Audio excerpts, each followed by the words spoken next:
Let's go back to the US presidential debate, and we're joined now from Long Beach in California by the political scientist Professor Peter Mathews. And Peter, we've heard from Hillary Clinton since that debate concluded. She says that she feels great.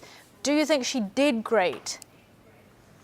I think she did quite well, and I think Donald Trump actually did okay, because if this debate was supposed to be the one that would actually go and quit tomorrow, it didn't happen. He held his ground, and she did very well, of course, as usual. But it was very interesting because, first of all, a lot of personal attacks. I mean, about the video that surfaced, which showed that Donald Trump had misogynistic comments about women, which is supposed to sink him all the way, supposedly. But the other one was the WikiLeaks, which came out about Hillary Clinton having given speeches, some of her excerpts of her speeches to Goldman Sachs and Wall Street banks, in which she said we have to have two positions on issues, public position and private position. Well, Donald Trump brought that up, and that, of course, plays to Hillary's weakness of not being trustworthy. So there were a lot of personal attacks on that, but they also talked about policy. They actually talked about the deficit and about ISIS and the Affordable Care Act and how to get it to be better or how to throw it out all the way and start over. And they also talked about outsourcing of jobs and TPP and NAFTA, and it was quite a spirited debate, and they did talk about issues, not just attack each other. Do you think that Trump was heavy on policy? Because he is traditionally heavier on rhetoric than on policy. And if we look specifically at Obamacare, I got the sense watching it that Trump was basically criticizing Obamacare and not really saying how he would deal with it, whereas Clinton stood up and was very specific about how she felt that they wouldn't repeal Obamacare, but they would add to it. Yes, actually, Trump's criticism was that Obamacare is costing way too much. The cost of care is going up, cost of prescription drugs. The co-payments and deductibles are just breaking people's banks.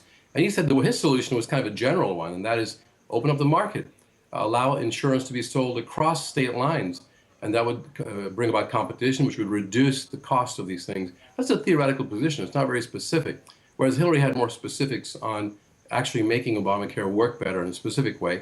So I thought that's true. They had different approaches to it, and they didn't stay too long on the subject, but they went into other subjects as well, as Syria, for example, and the relationship with Russia. And Donald Trump said that looks like Hillary and Obama are always blaming Russia in order to tarnish his name with Russia.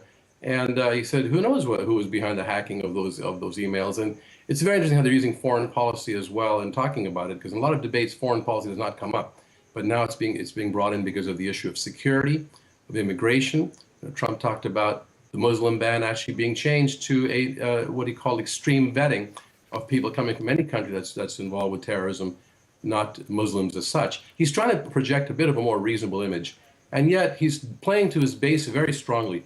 You know, he riled up the base of his supporters even more by sticking to his guns and not backing down and not apologizing too much for what happened with those videos and with misogyny.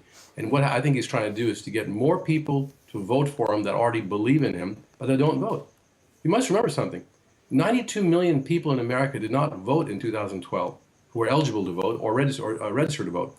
92 million, it's about half the people. Only 51% actually turned out to vote in the 2012 presidential election, which means Trump has a lot of room to play and get people to come out and vote, new voters, which he's already brought in. Hillary's counting on the establishment voters, those who have been voting a long time, and also Republicans and Democrats, even Republicans that will cross over. And she's been successful in getting Republican leaders to actually disendorse Trump, and some of them are endorsing her outright. So it's a whole kind of different dynamic. It's Trump projecting a outsider versus insider image or election. Hillary projecting, look, let's come together as Democrats and Republicans and have some sanity and not let this extremist take power as she's projecting Trump. It's a very interesting way how they're both going about it in different ways to win. But I believe Trump is counting on higher turnout of those who don't normally vote. That's why he's not trying to win the independent voters or the swing voters or voters that Hillary would normally say are normal voters, so to speak. It's a different strategy.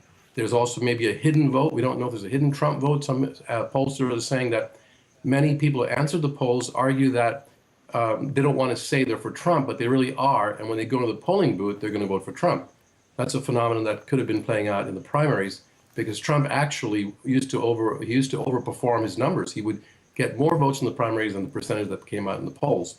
So that may be a projection as well. But it's a very, very unpredictable race right now because of what happened last week, especially with the videotape and audio tape of Donald Trump saying those really misogynistic things that many women, of course, abhor, and many men do. Men are condemning it too, as I would. So it's going to be very interesting to see what happens with all of this in the next week or so, how the polls will settle. That it is Peter Mathews, political scientist. Thank you so much for chatting to us.